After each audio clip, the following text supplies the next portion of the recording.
And now let me give you a supersymmetric version of our setup. So now the visible sector just becomes a MSSM. And in the hidden sector, now you have vector multiplies. And the messenger fields now becomes the chiral multiplies. So here we have double this scalar spectrum and add both left-handed and right-handed fermions. This means that we are adding vector-like fermions, okay, because we don't want to introduce anomaly. And so now the supersymmetry in the supersymmetric version is non-minimal SUSY. A careful analysis will show that in the supersymmetric version, apart from those particles, we need to introduce another particle in template. We call this guy as U. In this table, we call it U prime. So the only difference is that this guy charges anti-fundamental on the hidden gauge group. Standard charge are the same as this one. This is because we want to introduce Yukawa type. We want to introduce Yukawa type superpotential, which couples the new particles to the Higgs. Sorry. How much do you know freedoms? So far, we don't know because, as I said, we haven't fixed the number of generations of this guy. So some of them are actually absent, and this will be determined later. Okay. So with this superpotential, then you can consider some like SUSY breaking scenarios. Say, for example, like the SUSY breaking mediated by gauge, by gauge mediation. This type. So one would like to fit the Higgs mass. So now we have two Higgs doublets. So the stem of Higgs will be a linear combination of the two. And since now we have both the standard model fermions as well as a new particles, so basically there will be two contributions to the Higgs mass. So basically one contribution is from the mass difference between the fermion and the standard model. Is mostly by top and stop. The other one will come from such a superpotential. That is, it comes from the mass difference between the new particles and their superpartners.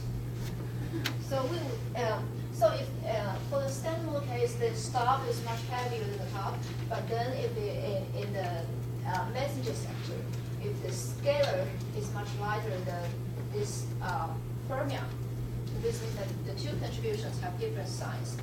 So if you will properly arrange their masses, then you may have a cancellation. So next, I'd like to discuss another important issue with this model, that is the gauge coupling unification. And we will use gauge coupling unification as a guidance to determine exactly the spectrum of the messenger fields. So as I said, that we hope that the visible sector can be embedded into SU5 gauge group. So, and we assume that there is no intermediate symmetry breaking between the SU5 and the standard model gauge group. And the breaking is just through the traditional Higgs mechanism. That is agile representation getting a wave so that the SU5 multiply is split into standard model multiply. So our goal is to say at least at one loop the gauge coupling unifies at some reasonable scale. So there are a few conditions that you have to satisfy. So firstly, we would expect that the Gauss remains within the conservative regime. And then the one loop beta function in our model should not be smaller than standalone values because we have added new particles that are charged on the standalone gauge groups. In addition, the Gauss scale has not to be too hard to know. We have to avoid a fast photon decay. So considering this, we expect the Gauss scale to be within this range. So let's see what we'll have. So in the supersymmetric case, so we know that in the MSSM case, without adding new particles, you can already achieve the gauge coupling unification at into a 16 GeV scale. So now if we consider adding new particles into the visible sector, then the one loop beta function gets modified. So remember we have these particles in the supersymmetric case. So here I have only write down the fermionic notation, but you have to understand that each one actually includes both the fermionic and bosonic degrees of freedom, and you have both left-handed and right-handed chiromatic degrees. So because you have this superpotential, so this means that you must have at least one this type and one this type. For complete SU5 representation, this means that you must have one template plus one term prime template. And the result is very negative because as you can count, actually this already includes too many degrees of freedom at low energy. So you will find that the running coupling is just blow up. So what will happen if we just add incomplete representations? Okay. However, the result is still negative. You will find that we will still get the number 4, and the curves still blow up. So this tells us that in order to preserve the gauge coupling unification, you must have fewer degrees of freedom at low energies. So this may suggest that you may lower the rank of the hidden SU and gauge group because the massive fields are fundamental under this group. So this kind of like a hidden multiplicity. And the next thing is that you may consider a split SUSY scenario in which only a small number of superpartners are at the low energy scales. All the other superpartners are at or above the Gauss scale. What about the non-supersymmetric case? So here we don't have any fermionic degrees, new fermionic degrees of freedom. And what we found out this class of solution just satisfies everything you have. So we will see that the particle spectrum is like this, and we have and the unification scale is like this value. And we have checked that there is no fast proton decay by dimension 6 operator. And we have also checked that the SU2 hidden gauge group is indeed maybe confined, because one can check that the one loop back function of this guy is negative as long as you don't add too many particles that are completely charged under the hidden gauge group.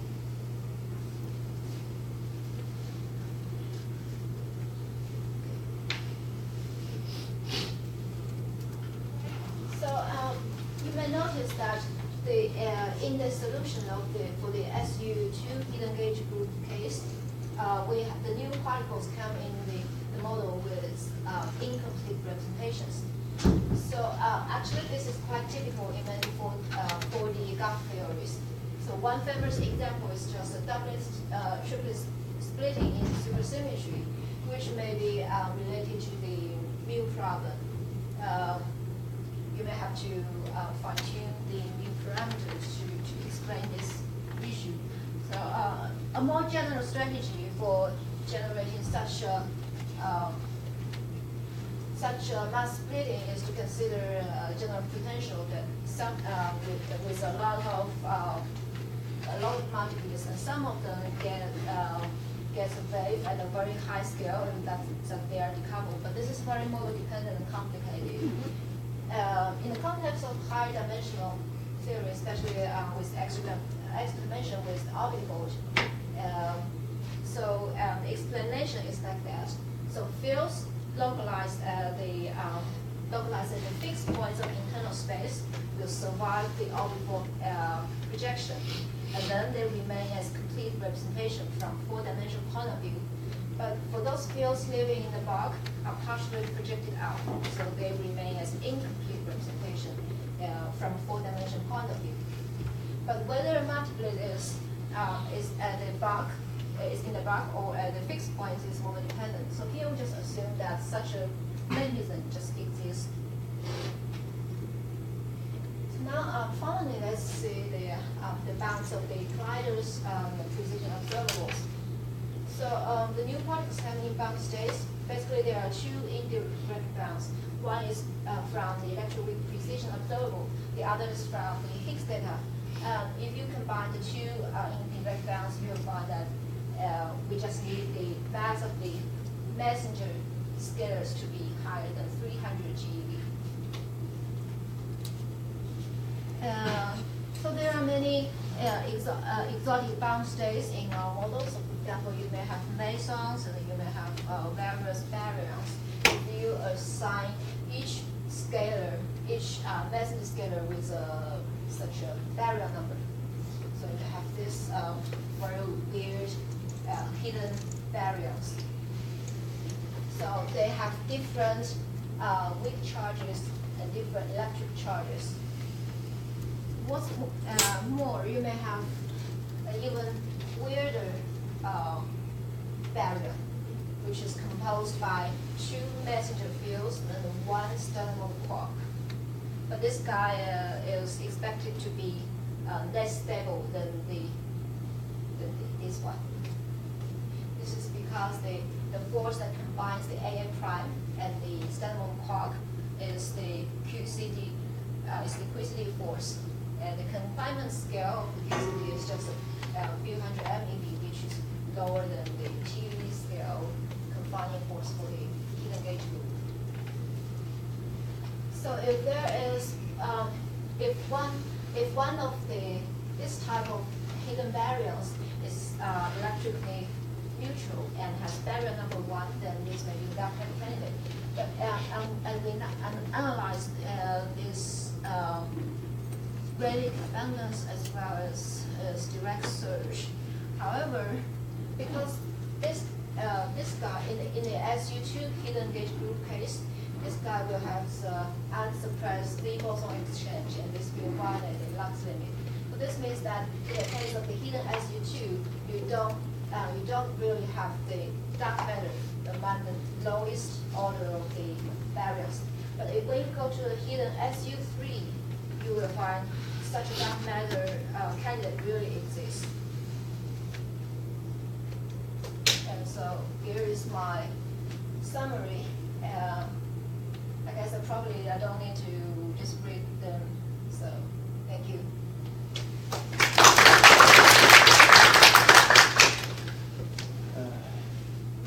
Any question? Can you unify the hidden gauge group with the visible gauge group, or are they separate?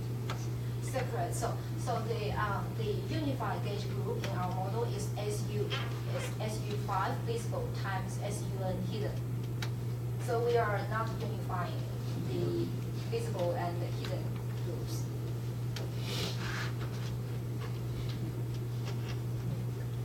So maybe I missed could you tell me the motivation to have both 10 and 5 representations? Since you are working with SU5, so you just need either 5 or 10. So sorry. So you mean why do we choose? Yeah, why you have such huge particle degrees of freedom? So originally we are thinking to add to the model with this So in the case of standard model, all the standard model fermions can be characterized into the 5-plate or 10-plate of the SU5 gauge group, right? So that's our starting point. So we hope that we.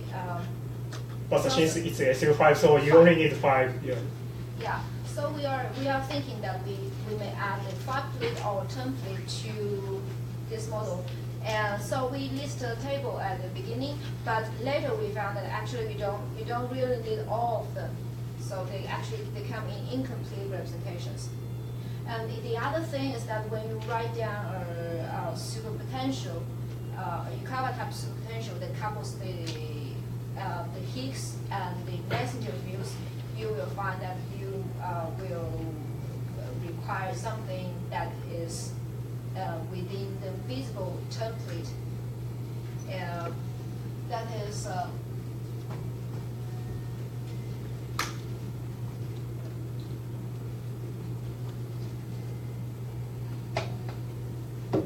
so you will find you need something like this. However, this U field and this Q fields, you will see that they are in templates of the visible group. Yeah. And the other thing is that I think the templates and the 5-plates are the lowest non-trivial representation of the SU5. Yeah. Of course, you can also go to the higher dimension, but we just start from the lowest. Z3 symmetry. Sorry? Z3 symmetry. Z3 symmetry. Not really. So, for example, in supersymmetry neutrino will decay to something.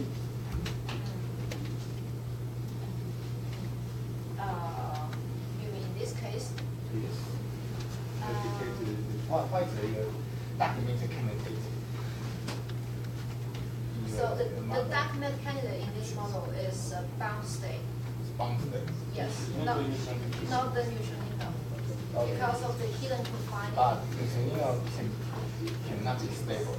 So, I think the neutrino in the in the visible sector may or may not be.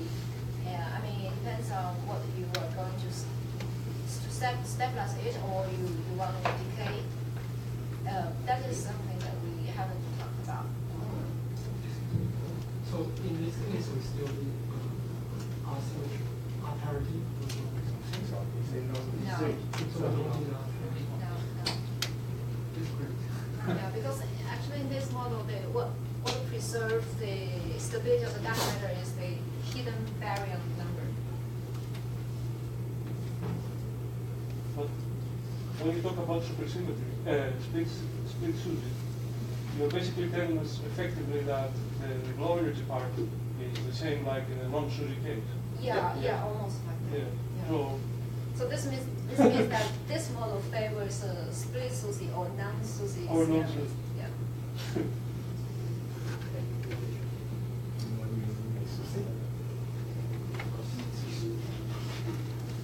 Okay. You can so it should go on motivation to add the hidden sector. Sorry, the message sector is just show the proton decay problem. So the proton decay issue is that so when in many graph models, because some quark-like or electron-like things are embedded in the same graph matrix, say like template, so that you may have the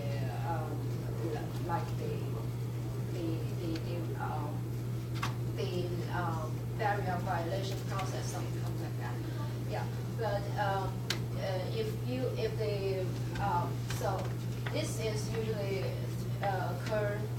this usually occurs through some 6-dimensional operator, and this is suppressed by the Gauss scale. Basically, it's suppressed by the Gauss gauge field scale, which is just about the Gauss scale. So if the Gauss scale is high enough, the proton decay may, the proton may have a very long lifetime. But that's why you don't expect your gas scale and node scale. So we hope it to be high enough. But you just said when you have this SUN and your gas scale can be very, very high. So in the specific example that I shown, the gas scale is between 10 to 15 to 10 to 16 GeV. And we check that the fast proton decay will not happen. So it has nothing to do whether you have this SUNH or not. Not really. Okay. Then if you have a questions, we can ask later.